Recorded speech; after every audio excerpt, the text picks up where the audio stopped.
ನಮಸ್ಕಾರ. ನನ್ನ ಹೆಸರು ಜ್ಯೋತಿ ಅಂತೇಳಿ. ಆ್ಯಕ್ಚುಲಿ ನಾನು ಬಂದಿರೋದು ಬೆಂಗಳೂರಿಂದ.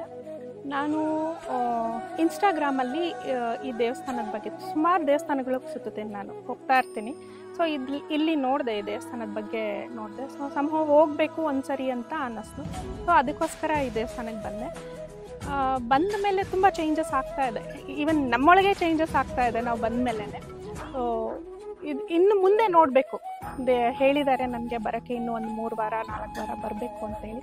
ಸೊ ಅದಾದ ಮೇಲೆ ಇನ್ನೇನು ಆಗ್ಬೋದು ಅನ್ನೋದನ್ನು ನೋಡಬೇಕು.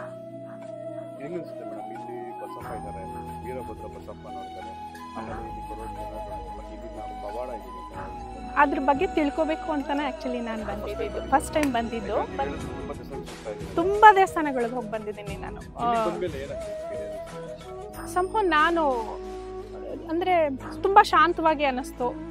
ತುಂಬ ಟೆನ್ಷನ್. ಆ್ಯಕ್ಚುಲಿ ನಾನು ಮಾಡೋ ಕೆಲಸದಲ್ಲಿ ತುಂಬ ಸ್ಟ್ರೆಸ್ಸು, ಟೆನ್ಷನ್ ಜಾಸ್ತಿ ಇರುತ್ತೆ. ವಾಟ್ ನೆಕ್ಸ್ಟ್ ಅನ್ನೋ ಥರನೇ ಇರುತ್ತೆ.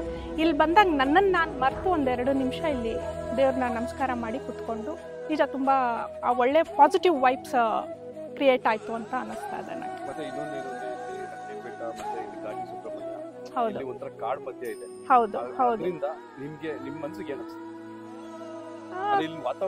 ವಾತಾವರಣನೇ ಚೇಂಜ್ ಇದೆ. ಹೌದು, ಸಾಮಾನ್ಯ ಏನಂದ್ರೆ ಬೇರೆ ದೇವಸ್ಥಾನಗಳಿಗೆ ಹೋದ್ರೆ ರಶಲ್ಲಿ ನಿಂತ್ಕೋಬೇಕು, ಯಾವಾಗ ದೇವ್ರ ದರ್ಶನ ಆಗುತ್ತೆ, ಯಾವಾಗ ಸಾಕಾದಂಗಾಗಿ ಸುಸ್ತಾಗ್ಬಿಟ್ಟಿರುತ್ತೆ.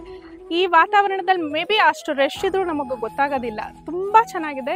ಇಲ್ಲಿ ಹೋದ್ಮೇಲೆ ನಿಮಗೆ ಗೊತ್ತಾಗುತ್ತೆ. ನಾನು ಹೇಳೋದಕ್ಕಿಂತ ಒಂದ್ಸರಿ ನೀವು ಬನ್ನಿ ದೇವಸ್ಥಾನಕ್ಕೆ, ಬಂದ ಮೇಲೆ ನಿಮಗೆ ಗೊತ್ತಾಗುತ್ತೆ ಆ ಪಾಸಿಟಿವ್ ವೈಬ್ಸ್ ಹೇಗಿರುತ್ತೆ ಅನ್ನೋದು ಖಂಡಿತ ಗೊತ್ತಾಗುತ್ತೆ. ಹೊಸ್ದಾಗಿ ಬರೋರಿಗೆಲ್ಲ ಹೇಳ್ತೀನಿ, ಅಲ್ಲಿ ಹೋದರೆ ಏನಾಗುತ್ತೆ ಏನಾಗಲ್ಲ ಅನ್ನೋದನ್ನು ತಲೆಯಲ್ಲಿ ಇಟ್ಕೊಂಡು ಬರಬೇಡಿ. ಒಂದ್ಸರಿ ಬನ್ನಿ, ಬಂದ ಮೇಲೆ ನಿಮ್ಮ ಲೈಫಲ್ಲಿ ಏನು ಚೇಂಜಸ್ ಆಗುತ್ತೆ ಅನ್ನೋದನ್ನು ನೀವೇ ನೋಡ್ತೀರಿ. ಆ್ಯಕ್ಚುಲಿ ನೀವು ಇಲ್ಲಿ ಬಂದಾಗೆ ಸ್ಟ್ರೆಸ್ ಲೆವೆಲ್ ಹೈ ಇದ್ದರೆ ಖಂಡಿತ ಅದು ಲೋ ಆಗಿಬಿಡುತ್ತೆ. ಏನು ಮಾಡಬೇಕು ಏನು ಎತ್ತ ಅನ್ನೋ ತಲೆಯಲ್ಲಿ ತುಂಬ ಇರುತ್ತೆ ಜನಕ್ಕೆ.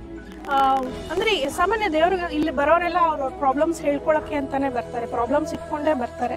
ಇಲ್ಲಿ ಬಂದ ಮೇಲೆ ಒಂದು ನಂಬಿಕೆ ಬರುತ್ತೆ, ಓಕೆ ನಮ್ಮ ಪ್ರಾಬ್ಲಮ್ ಸಾಲ್ವ್ ಆಗುತ್ತೆ ಅನ್ನೋ ಒಂದು ನಂಬಿಕೆ ಬರುತ್ತೆ. ಆ್ಯಕ್ಚುಲಿ ನನಗೆ ಸ್ಟ್ರೆಸ್ ಲೆವೆಲ್, ನಂದು ಆರೋಗ್ಯ ಸಮಸ್ಯೆ ಸ್ವಲ್ಪ ಇತ್ತು, ಸ್ಟ್ರೆಸ್ ಲೆವೆಲ್ ಹೈ ಇತ್ತು. ಸ್ವಲ್ಪ ಬಂದ ಮೇಲೆ ನಾನೇ ಕಾಮ್ ಆದೆ. ನಮ್ಮ ನಾರ್ಮಲಿ ಎಲ್ಲರಿಗೂ ಇರುತ್ತಲ್ಲ ಫ್ಯಾಮಿಲಿ ಪ್ರಾಬ್ಲಮ್ಸ್ ಅದು ಇದು ಅಂತೇಳಿ. ಅವ್ರು ಹೇಳಿದ್ದಾರೆ ಒಂದು 3-4 ಮಂತ್ಸ್ ಬಂದು ಹೋಗಿ ಗೊತ್ತಾಗುತ್ತೆ, ಒಂದು 3 ಅಮಾವಾಸ್ಯೆ ಬಂದು ಹೋಗಿ ಗೊತ್ತಾಗುತ್ತೆ ಅಂತ ಹೇಳಿದ್ದಾರೆ. ಸೊ ನೆಕ್ಸ್ಟ್ ನೋಡಬೇಕು ಇನ್ನು ಏನಾಗುತ್ತೆ. ಖಂಡಿತ ನಂಬಿಕೆ ಇದೆ. ನಂಬಿಕೆ ಇರೋದಕ್ಕೆ ಬಂದಿದ್ದು ನಾನು.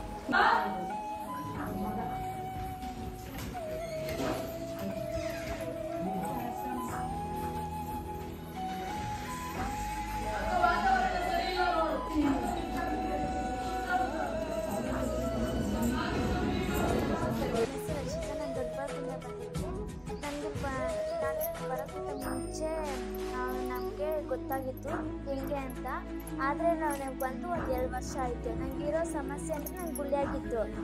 ಏನು ಮತ್ತು ತೋರ್ಸೋಕೆ ಆಸ್ಪತ್ರೆಲ್ಲ ತೋರಿಸಿದ್ರು ಮೇಲಾಗಿಲ್ಲ. ಆಪರೇಷನ್ ಮಾಡಿಸ್ಬೇಕು, ಎಲ್ಲ ಇದು ಮಾಡಬೇಕು ಅಂತಂದರು. ಮಾಡಿಸಲ್ಲ ಅಂತಂದರೆ ಆಗೋದಿಲ್ಲ ಅಂತ ಡೌಟು ಅಂತೇಳಿ ಡಾಕ್ಟರ್ಸ್. ಅದಕ್ಕೆ ಬರೆಯೋಕ್ಕಾಗಲ್ಲ, ಓದೋಕ್ಕಾಗಲ್ಲ ಅಂದ್ಬಿಟ್ಟು ಅಮ್ಮ ಇಲ್ಲಿ ದಾರಿ ತೋರಿಸಿದ್ರು. ಅಮ್ಮ ದಾರಿ ತೋರಿಸಿದ್ಮೇಲೆ ನಾವು ಬಂದ್ವಿ.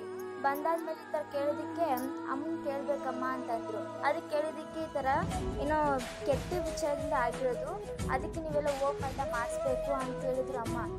ಮತ್ತು ಹೋಮೆಲ್ಲ 3 ಸತಿ ಮಾಡಿಸಾದ್ಮೇಲೆ 12 ಮೇಲೆ ಅನ್ನ ತಿನ್ನಬೇಕು ಅಂತಂದರು. ಅನ್ನ ತಿಂದು 9 ವಾರ ಮುಡುಪು ನೀರು ತಡೆ ಎಲ್ಲ ಒರೆಸ್ಕೊಂಡು ಅಮ್ಮಂಗೆ ಪ್ರದಕ್ಷಿಣೆ ಹಾಕಿ ಎಲ್ಲ ಇದು ಮಾಡಿದ್ಮೇಲೆ ನನಗೆ ಬರೆಯೋಕ್ಕೂ ಈಸಿ ಆಯಿತು, ಓದೋಕ್ಕೂ ಈಸಿ ಆಯಿತು. ಅಮ್ಮನ ಮೇಲೆ ಭಾರ ಹಾಕಿ ಓದಿದ್ದಕ್ಕೆ ನಂಗೆ ಒಳ್ಳೆ 10th ಒಳ್ಳೆ ರಿಸಲ್ಟ್ ಬಂತು. ಅಮ್ಮನಿಗೆ ಕೋಟಿ ನಮಸ್ಕಾರ ಆಗ್ತೀನಿ. ಅಂದರೆ ಇಲ್ಲಿ ಬರೋಕ್ಕೆ ಭಕ್ತರೆಲ್ಲ ಒಳ್ಳೆಯದಾಗುತ್ತೆ. ಅವ್ರಿಗೆ ಯಾವುದೇ ಸಮಸ್ಯೆ, ಹೆಣ್ಣು ಮಕ್ಕಳಿಗೆ ಮುಟ್ಟಿನ ಸಮಸ್ಯೆ ಆಗಲಿ, ಯಾವುದೇ ಸಮಸ್ಯೆ ಆಗಲಿ ಅಮ್ಮನಿಗೆ 9 ವಾರ ಮುಡುಕು ಕಟ್ಟಿ ನೀರು ಹಾಕಿಸ್ಕೊಂಡು ತಡೆ ಎಲ್ಲ ಕಟ್ಟಾದ್ಮೇಲೆ ತಡೆ ಹೊಡ್ಸ್ಕೊಂಡು ಮುಡುಕು ಕಟ್ಟಿದ್ಮೇಲೆ ಎಲ್ಲ ಅಮ್ಮನೇ ನೋಡ್ಕೊತಾರೆ. ಅದು ನಿಧಾನಕ್ಕೆ ಬೇಗ ಮಾಡಲ್ಲ ಯಾವುದೇ ಕೆಲಸ ಆಗುತ್ತೆ. ನಿಧಾನಕ್ಕೆ ನಾವು ಯೋಚನೆ ಮಾಡಿ ಫಸ್ಟು ಉತ್ತರ ಕೊಡೋದು. ನಾವು ನಿಧಾನಕ್ಕೆ ಶಾಂತದಿಂದ ಮಾಡಿಕೊಂಡು ಅಮ್ಮನ ಭಕ್ತಿಯಿಂದ ನಮಸ್ಕರಿಸ್ಕೊಂಡು ಅಮ್ಮನ ಕೆಲಸ ನಿಧಾನಕ್ಕೆ ಮಾಡಿಕೊಂಡು ಹೋಗಬೇಕು. ಎಲ್ಲ ನಮ್ಗೆ